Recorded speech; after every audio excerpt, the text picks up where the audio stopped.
mbaw yu may mbaw sa kaw doon sa lapataake ba benn xalaat politicien bu bandu la saña attaqué man sama yéene mooy baa doole bi ma nekkal ko gémmiñam noppam ak bëtam saa su ne may faacee mbébétam dak mimétisme andi civisme heurte sa conscience ngir nga mën a demee ci bon sens man sama yéene mooy sama rap doon li jëlee ba peuple bi ci ñoonu ñàkk tàggat ko ba mu mën a dundee ci li mu ñàkk wan ko nu muy jëfee ba benn marchand d'illusion du ko mën a bluffé.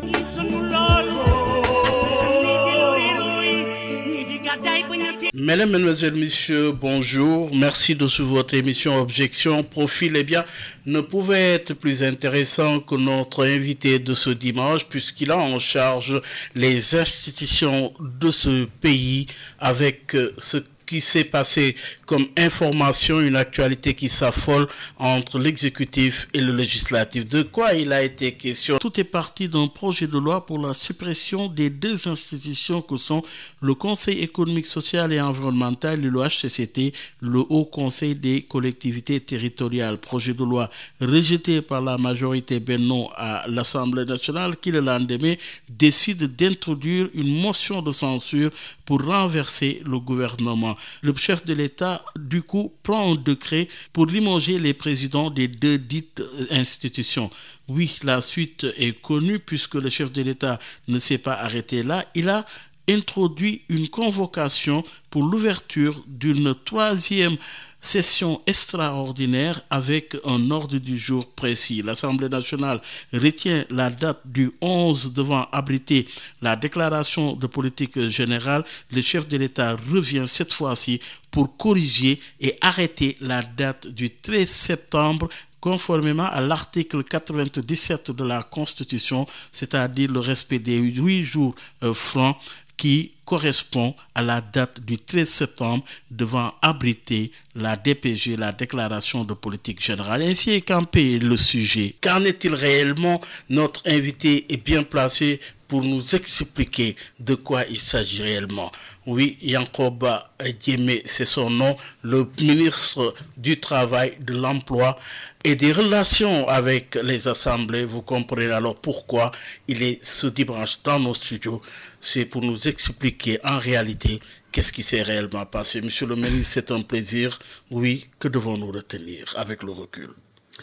Merci Bayomar, merci à tous les auditeurs de la plus ancienne des radios et qui reste également la plus actuelle, Sud FM. Merci.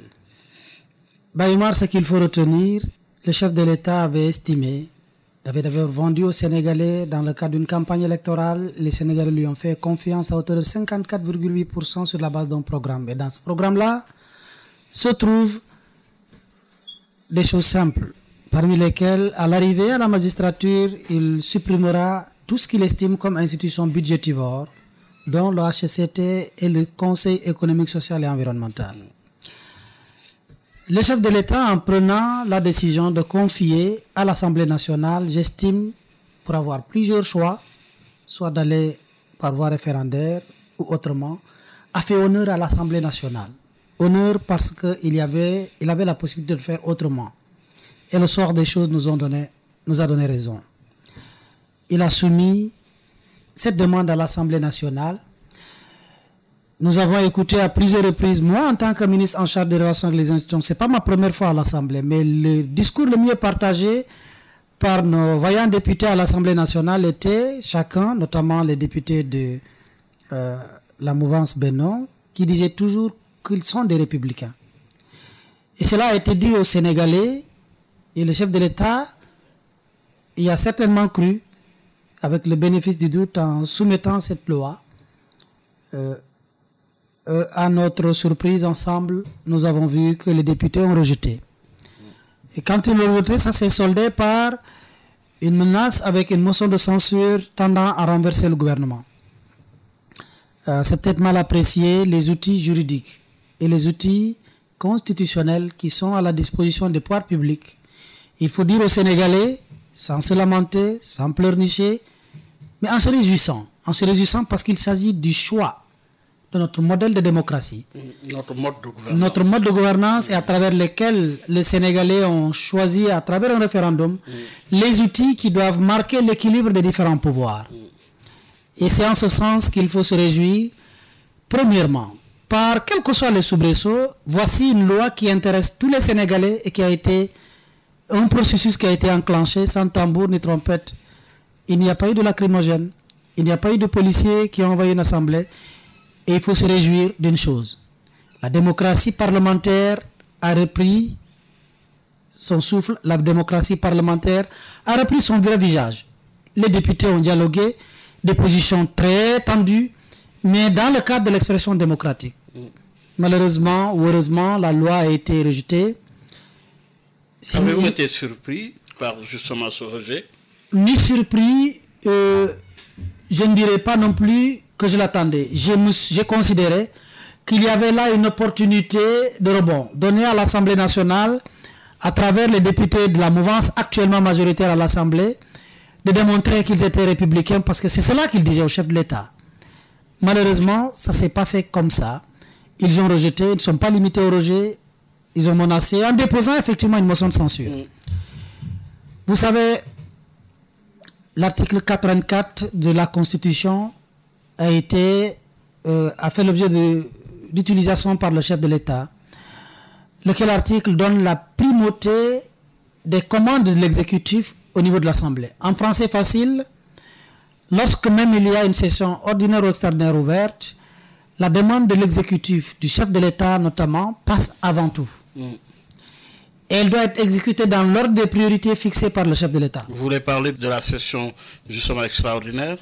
Oui, l'Assemblée a... Il s'agit de cette troisième session convoquée par le chef de l'État. Oui, Omar. Oui. Les cartouches de session extraordinaire ne sont pas limitées. Vous savez, aujourd'hui, le baromètre de mesure de ce que le chef de l'État a pris comme décision, il y a 3 questions à se poser avant d'en estimer. Est-ce que ce que le chef de l'État a dit est conforme aux lois et règlements de ce pays? Oui. Est-ce qu'il l'a fait avec éthique? Oui. Est-ce que c'est dans l'intérêt des Sénégalais? Oui. Mais avec un objectif clair, monsieur le ministre, qui était justement de contourner cette menace de motion de censure. Oui, l'objectif n'est pas de contourner une menace, simplement de contourner. Si c'est aussi une menace de contourner, pourvu que ce soit des armes démocratiques et des outils légaux, pourquoi pas? Mais il ne faut pas oublier que le fond du sujet était un engagement devant les citoyens sur la base duquel le contrat qu'il a signé avec les Sénégalais qui l'ont élu à 54,8% était entre autres la suppression de ces institutions estimées budgétivores.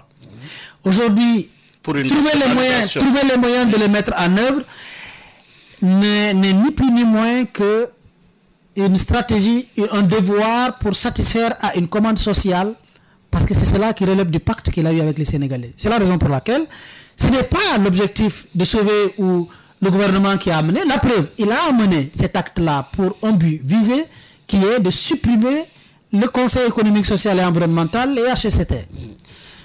Les députés ne se sont pas limités au rejet du texte et ont voulu surenchérir dans la sanction. Ce n'était pas qu'une simple menace, ils ont mis la menace à exécution. C'est la raison pour laquelle, et ça nous devons le dire, hein, il y a un terme wolof qui dit kilifa, dangay sol mbubu kilifa. Mais boy jëflanteeg saay-saay, il faut que nga summi mbubu kilifa, sol mbubu saay-saay, jëflanteeg moom. Et ce n'est ni plus ni moins que c'est de cela qu'il s'agit. Le président a été très élégant. Le président a voulu donner une opportunité pour une expression démocratique. Le président a voulu faire prouver aux députés de la coalition Benno Bokk Yakaar qu'ils avaient le sacerdoce de confirmer ce qu'ils ont vendu aux Sénégalais, leur caractère républicain. Hélas, ça ne s'est pas passé comme ça. Alors, le président a pris un décret dans lequel il estime, il a inscrit 3 points à l'ordre du jour. Le premier point a trait à la loi de règlement, qui devait être portée à l'Assemblée par le ministre des Finances. Le deuxième, c'est la demande et la sollicitation de l'Assemblée pour la ratification de la Convention de l'Union africaine, la Convention de Niamey. Le troisième point a trait à la Commission nationale sur les droits de l'homme, qui devait être portée par le ministre de la Justice. Et le quatrième et dernier point, c'est la DPG, la Déclaration de politique générale. Mais entre-temps, justement sur la date de la DPG, parce que là aussi ça a fait l'objet de polémiques entre... En premier temps, on annonçait pour le 11, plus tard pour le 13. Quelle explication? L'explication est très simple. je vous rappelle l'histoire politique du Sénégal. La date de la déclaration de politique générale appartient à l'exécutif. Jamais depuis 1960, depuis le Sénégal est indépendant, une date de déclaration de politique générale n'a émané de l'Assemblée. Jamais. Que cela soit dit. J'ai même la lettre du président Macky Sall de 2022 par laquelle il fixait la date de la déclaration de politique générale. Ça, l'Assemblée le savait, le président de l'Assemblée le savait, je le dis ici. C'est pour ça qu'ils ont rectifié. Et oui, ils ont même indiqué dans le communiqué, c'est rectificatif. Oui. Cela dit, ils l'ont dit clairement. Cela dit, le président de la République a été, à mon avis, extrêmement élégant. Une fois que le décret a été transmis à l'Assemblée, je rappelle que le décret par lequel il a pris pour convoquer la session ordinaire date du 4 avril. Du 4 septembre 2024. Oui. Je rectifie, le 4 septembre. 4 septembre, oui. Le règlement intérieur de l'Assemblée nationale, article 84 à 97. Le tout nouveau règlement, aujourd'hui, corrigé par l'Assemblée nationale, parce que cette disposition n'y existait pas, dans la mesure où avant, le règlement intérieur de l'Assemblée ne portait aucunement la mention de Premier ministre. Le nouveau règlement porte cette mention et dit que l'Assemblée doit être informée 8 jours avant la déclaration de politique générale. Ce n'est pas le président de l'Assemblée qui doit être informé. L'Assemblée nationale doit être informée. Le décret portant convocation de la session extraordinaire a été notifié à l'Assemblée, au président de l'Assemblée le 4 septembre. Le président a convoqué conformément au dit décret en session extraordinaire le 5. L'Assemblée a été informée le 5. C'est à l'occasion de la session. Plus les à l'ouverture de la session. Ça fait la date du 13, oui. Mais vous pouvez vous demander pourquoi l'Assemblée s'est réunie, non seulement fixe le délai, sans en avoir le droit, mais au lieu de le faire dans le temps imparti par son propre règlement intérieur qu'il venait d'inaugurer, l'Assemblée inaugure le nouveau règlement intérieur de l'Assemblée nationale par la violation de l'article 97. Le président de la République, garant des institutions, le président de la République qui est le gardien de la Constitution et des droits de règlement n'a fait que rétablir pour que tout le monde se conforme à la loi. Maintenant, la date du 13 est retenue pour justement la déclaration de politique générale. Oui, la date était retenue et je rappelle que retenir la date relève de l'établissement de l'agenda. Et comme dès la session, l'ouverture de la session, dans la pratique, le président de l'Assemblée renvoie à la réunion des conférences de présidents pour planifier ce vendredi, oui. À laquelle réunion de conférence de présidents, le ministre en charge des relations avec les institutions est à la présence de droit. Donc j'assiste. Représentant l'exécutif. Représentant l'exécutif, oui. Même si je n'ai le droit que de l'écoute. Vous n'avez pas droit à la parole. Non, oui. Il ne m'en a pas été donné, oui. Sauf dans le cadre de la cordialité de la courtoisie. Oui. Et j'ai entendu, j'ai informé le gouvernement et j'informe les Sénégalais en réunion de la conférence de présidents qui n'a même pas duré 20 minutes, vendredi, pour les besoins de correction. Tout le monde s'est conformé et s'est aligné à la décision du chef de l'État qui a simplement rappelé l'Assemblée un tout petit peu à l'ordre en sa qualité de chef suprême. Oui, sans qu'on puisse parler d'injonction, le président de la République a quand même rappelé le minimum qu'il faut, le respect d'abord du règlement intérieur. Mais en démocratie, faudrait-il se réjouir quand même de ce rapport inter-institution, le dialogue inter-institution? Mais il faut s'en réjouir parce que j'entends Baye Omar, quelque part les Sénégalais ou certains Sénégalais dire qu'ils peuvent privilégier le dialogue, le chef de l'État et même les députés à l'Assemblée. Nous ici, le Sénégal est un pays de dialogue, ils oublient que la notion de dialogue doit s'interpréter au sens large et ne doit pas se confondre aux outils du dialogue. Le président peut dialoguer avec l'Assemblée par téléphone, le président peut dialoguer en présentiel, le président peut dialoguer en virtuel, le président peut dialoguer par lettre interposée. Alors, le président a dialogué, les échanges ont été denses, riches en enseignements, mais le plus important, Baye Omar, est que pour une fois, malgré l'intensité du dialogue, malgré l'intérêt du sujet sur lequel intérêt les Sénégalais y portent, il n'y a pas eu de lacrymogène, il n'y a pas eu de marche dans ce pays. Et pourtant, tous les Sénégalais ont les yeux rivés sur l'Assemblée. Et c'est cela la démocratie sénégalaise. Mais alors, finalement, Au bout du compte, monsieur le ministre en charge du travail, de l'emploi et des institutions, Yankoba Diémé, la date du 13 est retenue pour la déclaration de politique générale. Aujourd'hui, les Sénégalais qui nous écoutent peuvent-ils retenir effectivement qu'à la date du 13 septembre, monsieur le Premier ministre, fera exactement sa DPG? Omar, ce que les Sénégalais doivent retenir, c'est ce qui relève des écrits que nous avons échangés entre l'exécutif et l'Assemblée nationale. Et de ces écrits, il relève qu'il est convoqué suite à la décision de la conférence des présidents de vendredi. Il est retenu, toujours dans ces échanges écrits, qu'il est convoqué en plénière le lundi pour que les députés de l'hémicycle en plénière statuent sur les différents points inscrits à l'ordre du jour, à l'exception de la déclaration de politique générale pour le respect du délai de 8 jours. Il est retenu la déclaration de politique générale pour le 13 septembre 2024. Ça, c'est ce qui relève et ce que nous devons retenir.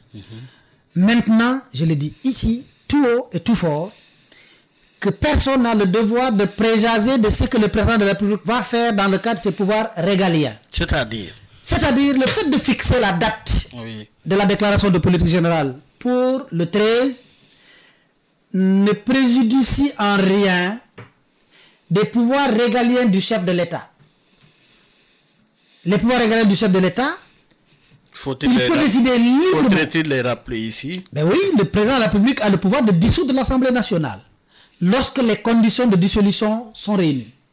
C'est-à-dire, je donne ici l'exemple, monsieur le ministre, parce qu'aujourd'hui, l'avis quand même du Conseil constitutionnel sollicité par le chef de l'État lui a clairement indiqué qu'à la date du 12, eh bien, le chef de l'État peut bel et bien supprimer l'Assemblée nationale. Est-ce qu'aujourd'hui, à la date du 12, le président va acter justement cet avis? Non, l'avis ne dit pas qu'il doit supprimer. L'avis dit qu'il peut supprimer. Et quand on dit que vous pouvez, est-ce qu'il va acter? Vous pouvez choisir de pouvoir, comme vous pouvez choisir de ne pas pouvoir. Monsieur le ministre, je précise la question parce que les Sénégalais nous écoutent.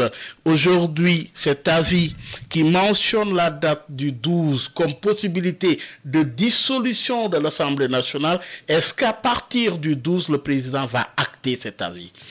C'est clair comme question. Quelle que soit la décision que le président prend, il ne s'agit pas d'acter l'avis. L'avis est sollicité pour savoir...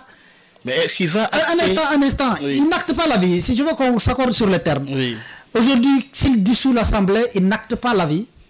S'il ne dissout pas, il n'acte pas. Il a pris acte de l'avis.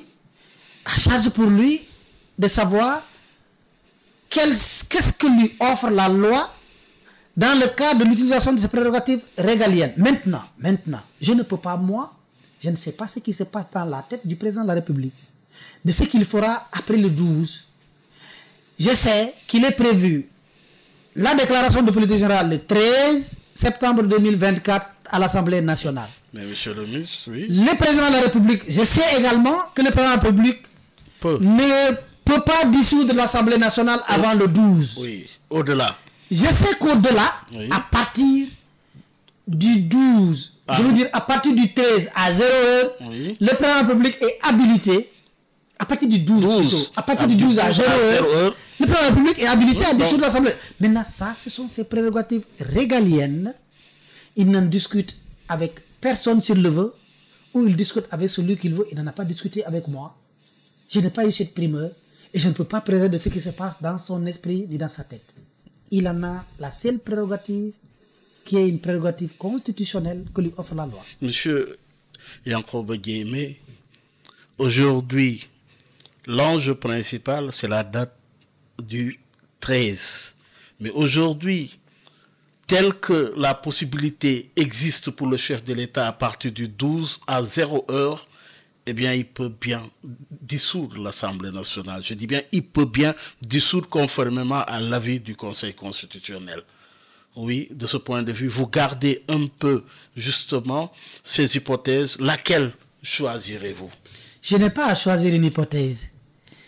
Parce que je ne sais pas ce qui se passe dans l'esprit du président de la République. Ce que je sais, c'est qu'il a été convoqué une session pour la déclaration de politique générale pour le 13. Je m'en tiens à ça. Jusqu'à ce que le président nous dise ce qu'il veut faire ou ce qu'il fera. Mais pour le moment, et tous les ministres travaillent ardemment à accompagner le Premier ministre la date du 13 pour la déclaration de politique générale. Mais je rappelle que quels que soient les préparatifs, quel que soit ce qui se passe, quel que soit ce qu'on fait, aujourd'hui il est établi et clairement établi, suite à l'avis du Conseil constitutionnel, que le président de la République a la faculté, une faculté de dissoudre l'Assemblée nationale à partir de minuit, à partir de 0h, le 12 à 0h.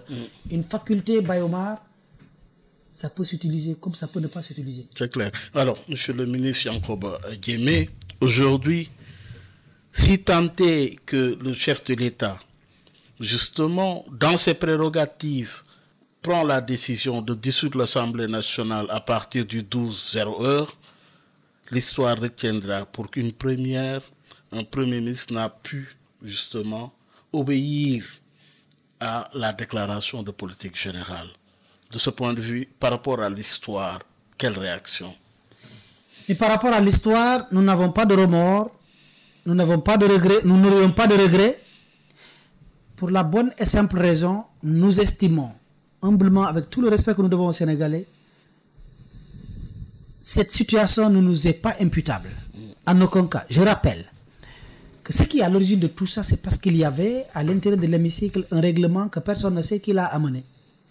Mais nous savons qu'ils l'ont appliqué. Mais qui a été mis à jour quand même. Mais un règlement qui a été mis à jour, corrigé. Oui. Mais c'est l'absence de règlement qui parle, qui mentionne même le mot Bayomar. Je rappelle aux Sénégalais que la séparation des pouvoirs, elle est non seulement dans les textes, mais dans la pratique, mais aussi physiquement, quand vous allez à l'Assemblée nationale.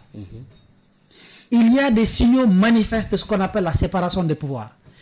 C'est le règlement intérieur qui indique même la porte par laquelle le gouvernement entre à l'Assemblée. Moi, ministre du Travail, quand j'entre à l'Assemblée nationale, ministre en charge des relations avec les institutions, malgré le fait qu'on m'appelle le 166e député, parce que j'assiste à tous les travaux des plénières et de la conférence des présidents, je suis le plus présent. Malgré le fait que je suis un député par adoption, il y a une porte par laquelle je suis obligé d'entrer et c'est la loi qui le prévoit. Il y a un périmètre dans lequel je suis obligé de limiter ma circulation. Moi, je n'ai pas le droit d'entrer dans les rayons de l'hémicycle, ni de m'asseoir sur un fauteuil d'un député.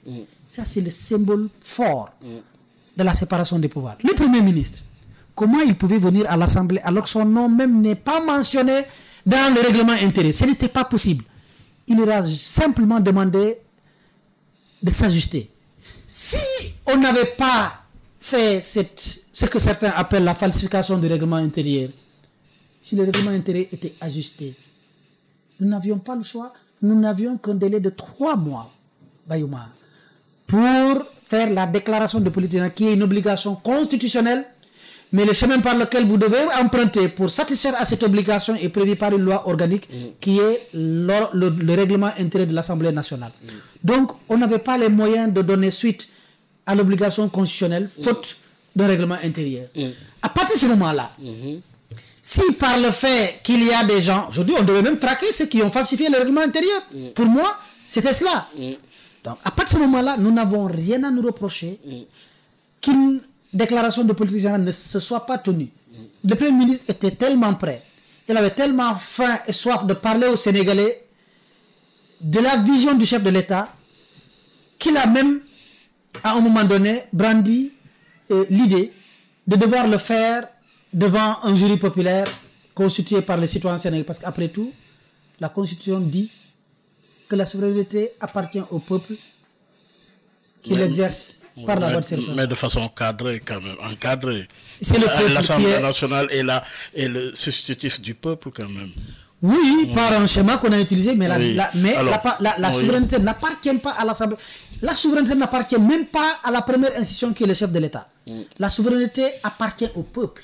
C'est la raison pour laquelle le Premier ministre, faute d'une Assemblée qui était prête à recevoir sa déclaration de politique générale, avait dit comme il y a, je ferai la déclaration auprès de ceux qui vous ont déposé au vrai détenteur de la souveraineté qui est le peuple. Alors, pour rappeler à nos auditeurs que ce lundi déjà, qu'est-ce qui est prévu? La plénière est prévue, mais avec justement un agenda bien établi, et en définitive qui a retenu la date du 13, comme nous l'avons rappelé tout à l'heure, la déclaration de politique générale. Et je pense que pour nos auditeurs, ce serait bien de revenir sur la date du lundi. Ce lundi est prévu justement une plénière. Et cette plénière, comment va-t-il se dérouler? D'abord, j'informe que le président de la République, contrairement ou différemment avec ce qui a été annoncé, a envoyé à l'Assemblée pas une lettre, 2 lettres.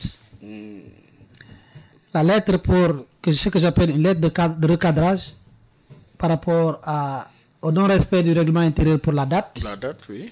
Mais une autre pour le retrait d'un sur les 4 points inscrits à l'ordre du jour, notamment le premier, la loi de règlement.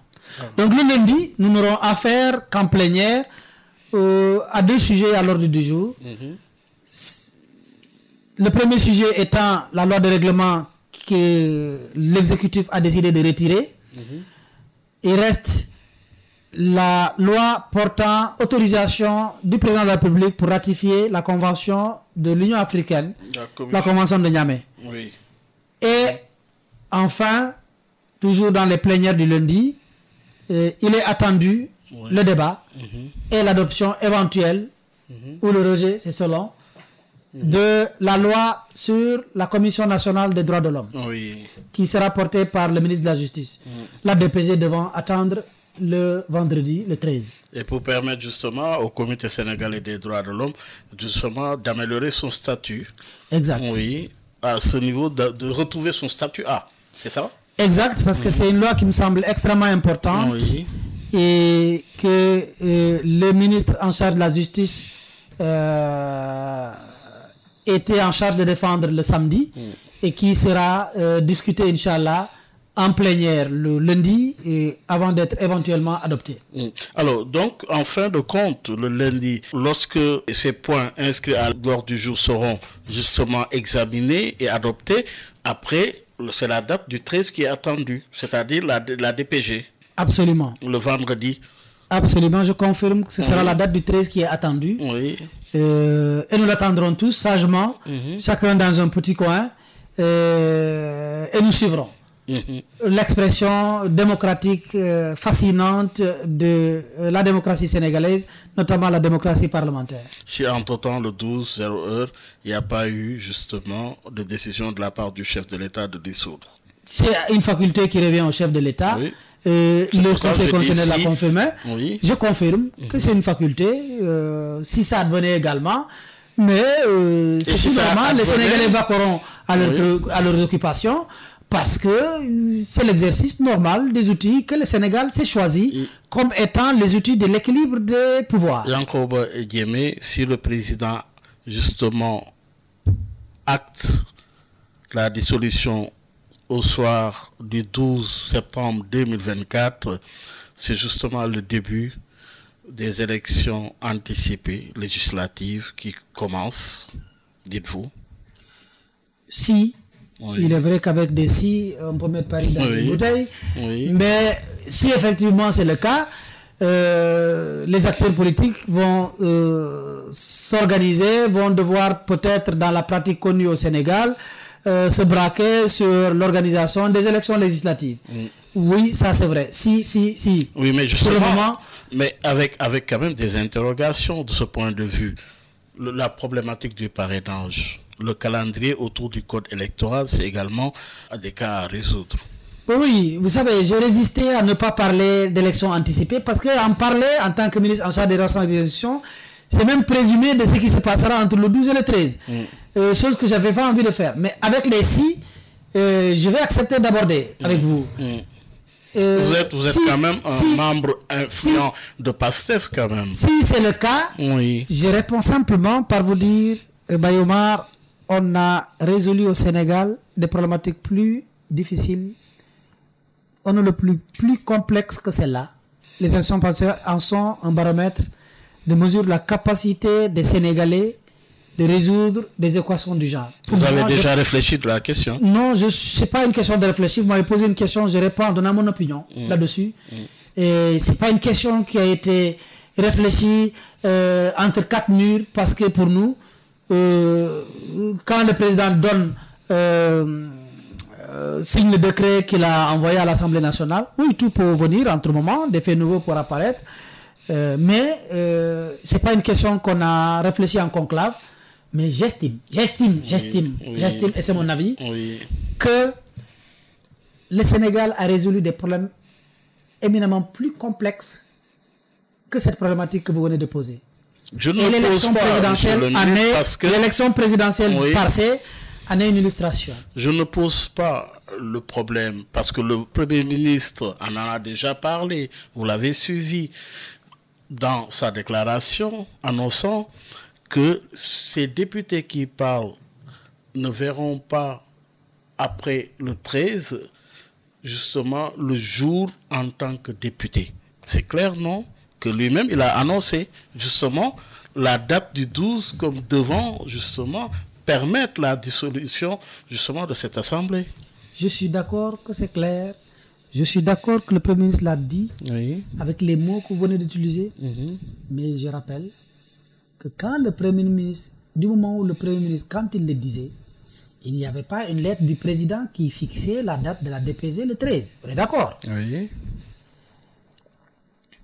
Et aujourd'hui, du moment où il y a ces échanges de ces courriers, moi je ne peux m'en tenir qu'aux dates fixées par le président de la République et qui sont aujourd'hui acceptées par l'Assemblée nationale qui a réaménagé son calendrier.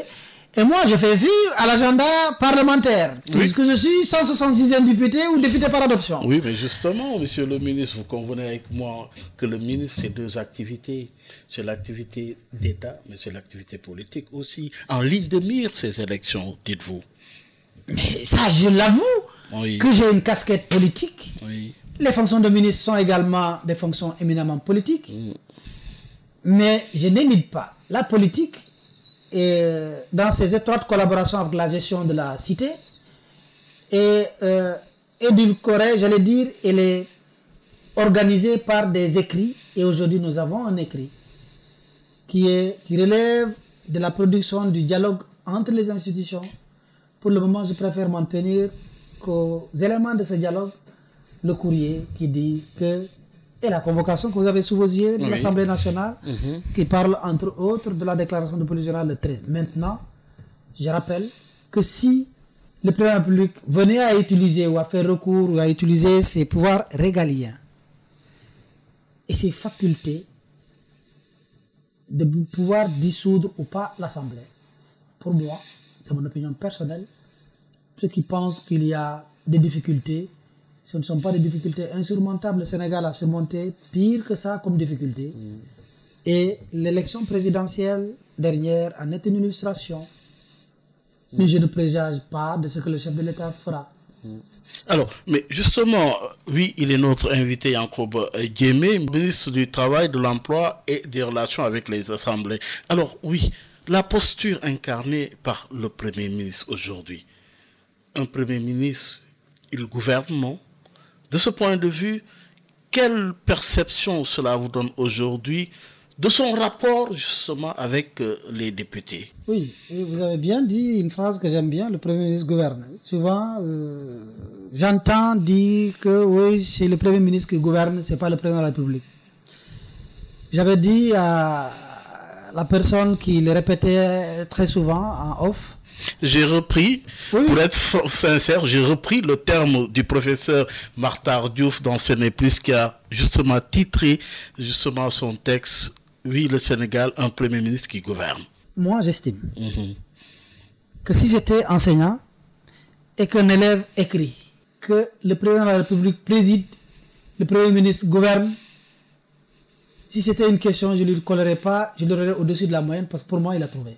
L'élève n'a pas fait hors sujet. À mon avis, un chef de gouvernement qui ne gouverne pas, je ne sais pas ce que ça veut dire. Non, c'est à la lumière un peu de notre trajectoire historique, pour ne pas dire démocratique. Oui, les générations passées, on a vu ce que ça a été sous Diouf, ce que ça a été sous Wade, ce que ça a été sous Macky Sall. Et maintenant, est-ce une nouvelle expérience en matière démocratique que le Sénégal est en train de vivre? Dites-nous un peu ce que vous en pensez. Vous savez, Bayomar, oui, c'est toujours impossible jusqu'à ce que quelqu'un le fasse. Dans la vie, ça reste toujours impossible jusqu'à ce que quelqu'un le fasse. Bayomar, n'avons-nous pas dit que c'est impossible que le PASTEF accède au pouvoir? N'avons-nous pas cru même à un moment donné à l'impossible absolu? Pour 2 personnes qui étaient en prison jusqu'à 10 jours avant l'élection. 2 personnes, vous faites allusion J'ai fait allusion au président actuel de la République, son Excellence Bassirou Diomaye Diakhar Faye et le Premier ministre Ousmane Sonko. Vous savez, et aujourd'hui, les gens n'en reviennent pas. On cherche à expliquer le camp, le clash, Diomaye Sonko va intervenir, il n'interviendra jamais. Vous savez, ceux qui l'attendent n'ont qu'à aller s'occuper à autre chose. Parce qu'ils seront déçus.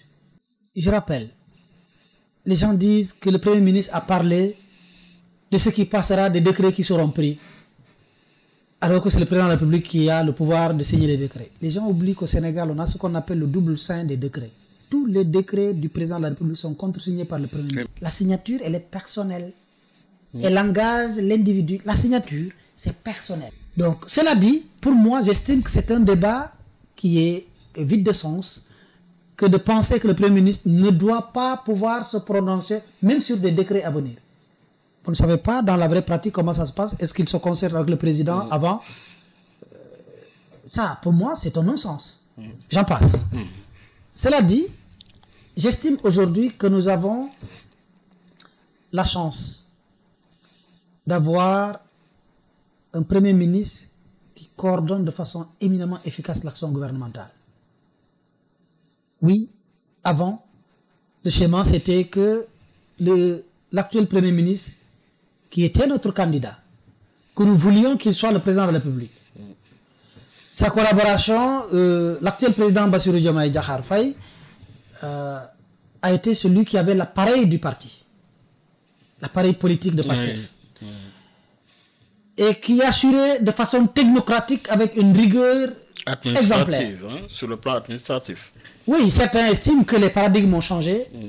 Et moi, je vous avoue, pour être membre de ce gouvernement, la plus grosse découverte de quelqu'un que je croyais connaître déjà, mais la plus grosse découverte que j'ai faite du président Ousmane Sonko, c'est son niveau de... sa posture d'homme opérationnel, son efficacité sur l'opérationnel. C'est quelqu'un que j'avais l'habitude d'approcher, mais en tant que leader visionnaire, un leader qui avait une vision très claire de ce qu'il voulait pour le Sénégal, mais il était dans la conception et il était élevé à un niveau où il n'était pas dans l'opérationnel, ni dans le technique. Le poste de Premier ministre est un poste éminemment opérationnel. La plus grande découverte, c'est de découvrir un Premier ministre extrêmement au fait et de la technologie, extrêmement au fait de ce qu'il faut pour l'efficience et l'efficacité de l'action gouvernementale. Oui, mais vous ne découvrez pas le Premier ministre seulement, vous connaissez bien le président de la République aujourd'hui. En termes de duo au sommet de l'État, qu'est-ce que cela peut apporter au Sénégal aujourd'hui?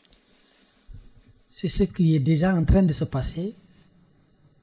C'est le duo, que les Sénégalais ne savent pas. C'est le duo qui fait plaisir aux Sénégalais, oui, mais qui fait peur à une frange des Sénégalais. Mais pourquoi? Simplement parce que le Djoub Djoubanti, Baye Oumar, ce n'est pas facile. Le Djoub Djoubanti, ça fait mal même à soi-même. Parce qu'il faut d'abord se redresser soi. Il faut d'abord accepter que ça ne va pas être facile. Vous savez, il est plus facile de vendre une idée nouvelle à des personnes que de leur faire arrêter les pratiques auxquelles elles sont habituées. Ce que je dis là est extrêmement important. Dans la vie, c'est plus facile de faire accepter à une personne une idée nouvelle. Mais il est extrêmement plus difficile de faire abandonner les pratiques habituelles. Et pourtant, le changement systémique, c'est à cela qu'il nous appelle. La transformation systémique. La transformation systémique nous appelle à cela. Mais la bonne nouvelle, c'est que nous avons deux personnes qui ont l'essentiel de ce qui manquait pour ces changements. Parce que moi, je reste convaincu que le président Macky Sall, en venant en 2012, avait la conviction, et ça se lisait sur le front, moi, c'est mon engagement, c'est mon jugement personnel. Et quand on ne réussit pas à faire du lead by example, quand on ne réussit pas à donner l'exemple, vous ne pouvez pas attendre que le reste suive. Et c'est la raison pour laquelle, aujourd'hui, je m'estime heureux d'avoir deux personnes qui ont commencé par eux, ou par elles. Le président de la République, en premier, et le Premier ministre. Quand le Premier ministre nous parle de sa canal, et quand il s'adresse parfois, certains Sénégalais trouvent très détaillé, quand il parle d'imprimante, quand il parle de rationalisation, c'est mal connaître ce que c'est que la rationalisation, c'est mal connaître ce que les petits actes additionnés peuvent donner en termes de milliards. Ces petits gestes aux grands effets. Alors, oui. C'est des petits gestes aux grands effets. Un exemple simple que j'ai pris sur l'imprimante, pour être un produit d'une multinationale, où ça fait 10 ans, un service qui est sur le même plateau utilise une seule imprimante avec des techniques de sécurité aujourd'hui qui sont extrêmement robustes. Vous lancez l'imprimante, vous ne pouvez pas prendre, ça ne sort pas. Il faut faire votre code. Et ça a 1000 avantages. Je vous cite simplement 4.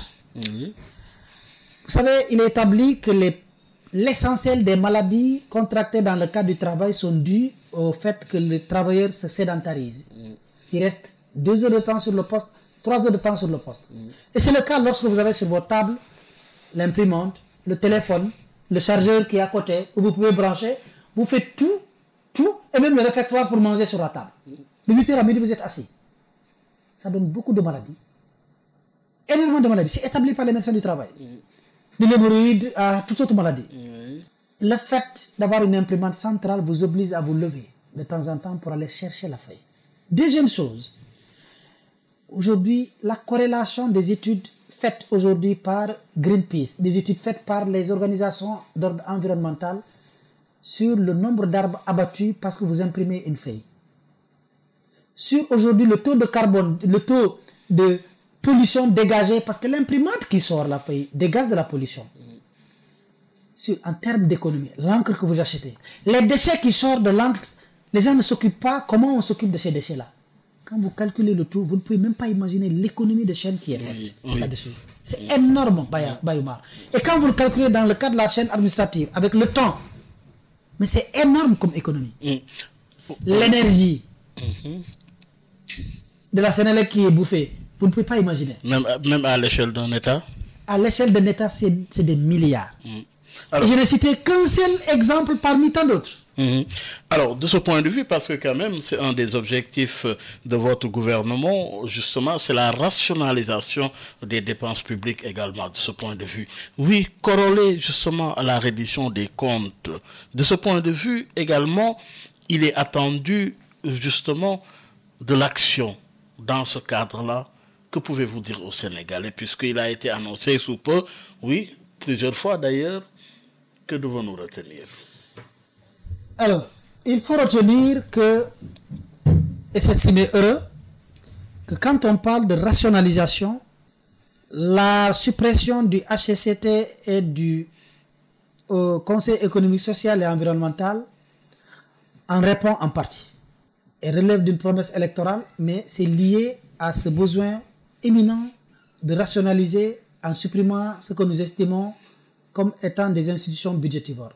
C'est ce que l'Assemblée nationale a refusé au président de la République. Il a été obligé, bien malheureusement, d'utiliser d'autres pouvoirs que lui confère la loi. Deuxièmement, le fait que nous ayons commencé par nous-mêmes, les ministres. Je vais vous dire un détail. Les ministres, c'est-à-dire? Le Premier ministre insiste. Vous savez, dans l'administration, il y a des pratiques. Avant de signer un courrier, on t'envoie en brouillon imprimé. Vous pouvez faire des valses, des va-et-vient 2 à 3 fois sur la même feuille. Même un document de 10 pages, on l'imprime en totalité. Ça, c'est banni. Ah oui? Ah non, instruction est donnée au ministre. Vous savez, c'est des petits actes qui font des économies énormes. Encore une fois, non, dans la rationalisation, nous ne la regardons pas comme étant du genre l'enfer, c'est les autres. On commence par nous. Par contre, le devoir de reddition de comptes en fait partie. Et c'est ce qui fait aujourd'hui, il est important de rappeler, tout en ayant exclu toute idée de chasse aux sorcières, comme on aime le dire, même si on a des sorciers quand même, quelque part. Ah oui? De quelle couleur? Tout a été organisé. Les couleurs vont s'annoncer très bientôt. Tout a été organisé pour que, nous respections la loi. Bayoumar, comme j'aime le dire, quand le président de la République ou le premier ministre ou un ministre prennent une décision, les 3 éléments les motivent et les guident. Est-ce que c'est légal? Est-ce que c'est éthique? Est-ce que ça relève des intérêts des Sénégalais? La reddition de comptes est une demande sociale. Nous l'avons vendue aux Sénégalais, nous avons convenu avec un pacte, notamment entre le président de la République et le peuple sénégalais, qu'il a élu à 54,8%. C'est un devoir. Maintenant, il faut y aller en respectant tous les prérequis. Parmi les prérequis, mais avant les prérequis, je rappelle qu'aujourd'hui, quand on parle de reddition de comptes, c'est en 2 phases. Oui, lesquelles? 2 aspects. Lesquels? Pas 2 phases, 2 aspects. Lesquels? Il y a aujourd'hui ce qui est déjà mis dans le rouleau compresseur qui va se déclencher dans les prochains jours, comme l'a dit le Premier ministre, qui relève des audits et des contrôles exclusivement faits par le régime précédent, du fait de sa propre gestion, par ses propres corps de contrôle, sur ses propres éléments, sur ses propres agents, et durant sa propre période de gestion. Donc, rien à voir, aucunement dans l'initiative. La seule chose que l'actuel président de la République a fait, c'est de venir dire, écoutez, moi, mes coudes ne sont pas suffisants, même si je le voulais, encore que je ne le veux pas, pour pouvoir couvrir, parce qu'il s'agit d'un matelas d'affaires que j'ai trouvé sur place. Aucun coude au monde ne peut retenir ça. Je ne sais pas comment les autres ont fait pour qu'avec uniquement leur seul coude, pouvoir retenir ça. Encore que moi, mes coudes me servent à autre chose que de retenir des dossiers de personnes qui ont pillé ces pays. Il a levé. Et on a procédé à la publication. Vous tous, je vous renvoie. Indépendamment des rapports qui ont été déjà publiés, comme le cas des rapports Covid. Mais nous savons que les Sénégalais veulent qu'on aille vers ça. Nous savons que les Sénégalais en ont fait une demande sociale. Mais le changement doit commencer par nous-mêmes. Aucun état d'esprit de vengeance, mais le rouleau compresseur se délourera et c'est pour des semaines à venir, des jours à venir. Je rappelle qu'il faut qu'on convienne qu'il fallait mettre en place le dispositif judiciaire. C'est fait. Je rappelle que le parquet financier n'est pas une création de nous autres, mais il n'a pas été mis en place. C'est une création du président Macky Sall. Il a été habillé, le dispositif est en place. Je rappelle pour ceux qui nous disent qu'on n'a pas pris suffisamment de mesures conservatoires, oui, le Premier ministre a avoué qu'il y a quelques-uns qui sont partis, qui sont sortis, mais je rappelle que je considère, c'est mon interprétation, que les mesures prises dans le cadre du littoral relèvent des mesures conservatoires. Beaucoup plus de mesures conservatoires que des mesures quasiment inquisitoires. Pourquoi? Parce que aujourd'hui, le fait d'arrêter certains chantiers parce qu'on sait que ce qui s'est passé est illégal, même des chantiers achevés, on ne peut pas avoir de droit acquis dans l'illégalité. Et vous ne pouvez pas imaginer la manne financière qui a été obtenue dans le cadre de cette opération du littoral. Et je rappelle que la reddition des comptes, c'est 2 aspects. Il y a des mesures qui vont tomber sur les personnes pour que nous autres qui sommes aujourd'hui au pouvoir, ça nous inspire comme mesure dissuasive et contre toute tentation. Mais il y a également le devoir de renflouer la caisse de l'État, ramener ce qui revient aux Sénégalais. Et les mesures conservatoires ont été beaucoup accentuées sur cet aspect, même si certains Sénégalais pensent oui, on ne devait pas laisser telle sortie du territoire. Mais je pense que ça aussi, ce n'est pas peine perdue. Tout n'est pas perdu parce qu'on a aujourd'hui l'Interpol, le mécanisme à l'international, notamment dans le cadre du détournement des deniers publics, dans le cadre de la coopération judiciaire, mais également dans le cadre de l'Interpol. Les mécanismes sont là pour nous permettre d'aider l'État à pouvoir non seulement rendre justice dans les normes en présumant que chacun est innocent, mais en martelant fortement le devoir de reddition des comptes. Alors, vous êtes ministre du Travail, de l'Emploi. De ce point de vue, il y a à faire également, monsieur le ministre. Aujourd'hui, le besoin il est énorme en termes de demande d'emploi. Quelle stratégie?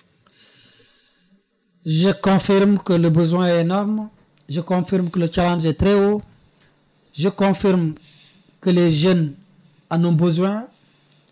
Je rappelle, en me rappelant en premier, qu'il s'agit, ça fait partie du pacte que nous avons eu avec la jeunesse, notamment que le président de la République a eu avec la jeunesse, de devoir mettre un cadre attractif, de devoir mettre un cadre qui baisse fortement le chômage et devoir les susciter et permettre à la jeunesse de ne pas penser à prendre les pirogues. Nous le rappelons après nous l'avoir rappelé nous-mêmes. Cela dit, je le dis ici, que parmi les priorités fixées par le chef de l'État, il en a 5. Et la toute première priorité, c'est l'emploi, la formation et l'employabilité des jeunes et des femmes.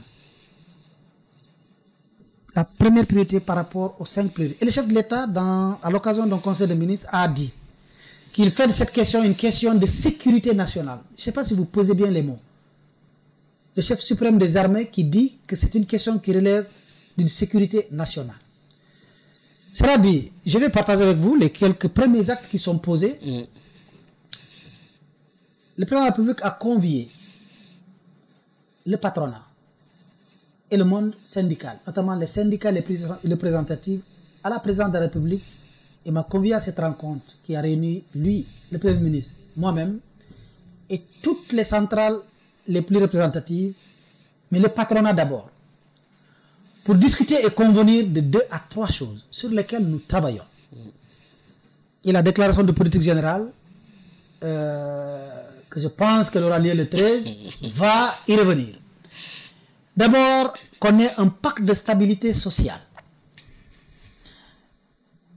pour permettre d'abord à ceux qui sont actuellement en train de travailler, de minorer tout ce qu'il y a comme grève. Et ce pacte doit nous permettre de nous dire sincèrement, à travers une sorte de NDEP national, en prenant en compte ce que les syndicalistes appellent le passif social, que nous puissions ensemble, et les mots du Premier ministre ne sont pas de trop, nous entendre en toute sincérité sur ce que le gouvernement peut faire immédiatement, ce qu'il peut faire en évitant de signer comme les précédents gouvernements des engagements que vous savez que vous-même vous n'allez pas respecter. Ça c'est un. Deuxièmement, il a demandé au patronat et qui a fait des propositions extrêmement fortes. Pourquoi le patronat? Parce que nous sommes convaincus que ce n'est pas l'État qui crée les emplois. L'État crée les conditions de la floraison des emplois et des emplois décents. Cela dit, les Sénégalais, le président de la République, dans ce cadre-là, a pris la décision forte en rassurant le patronat que le patriotisme que nous prenons, c'est que le marché de la commande publique soit en priorité dédié au marché local. Au privé national. Au privé national. Et regardez aujourd'hui le voyage du chef de l'État. En Chine. En Chine. Mais regardez la qualité du privé national que le chef de l'État a amené en Chine. Ah oui, combien? Ça devrait vous frapper. Combien?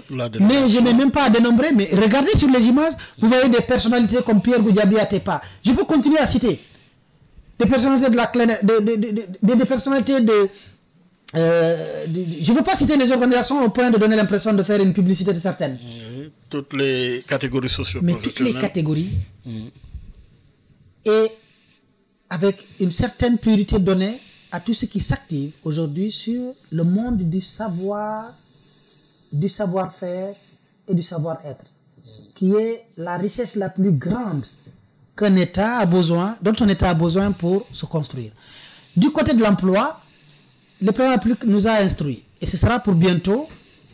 Peut-être on ne sortira pas du mois de septembre, à défaut ce sera en début d'octobre, de mettre en place en priorité ce qu'on appelle la conférence sociale sur l'emploi et l'employabilité des jeunes et des femmes.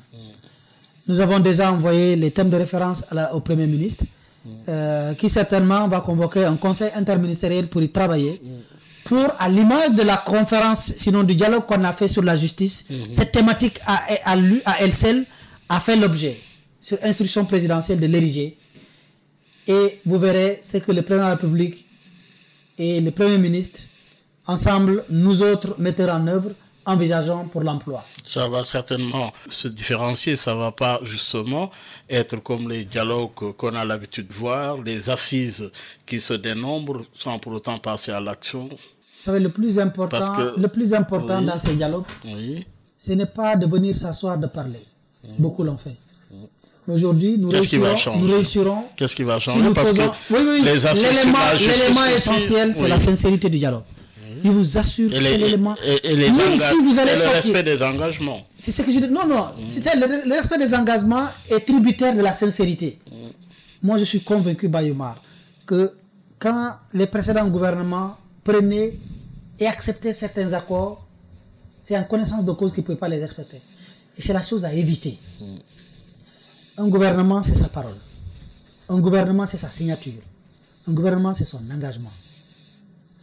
Aujourd'hui, le Premier ministre, sur ce plan-là, honnêtement, Bayoumar, s'il y a un signe distinctif du Premier ministre, c'est sa sincérité, sa franchise dans tous les types de dialogues.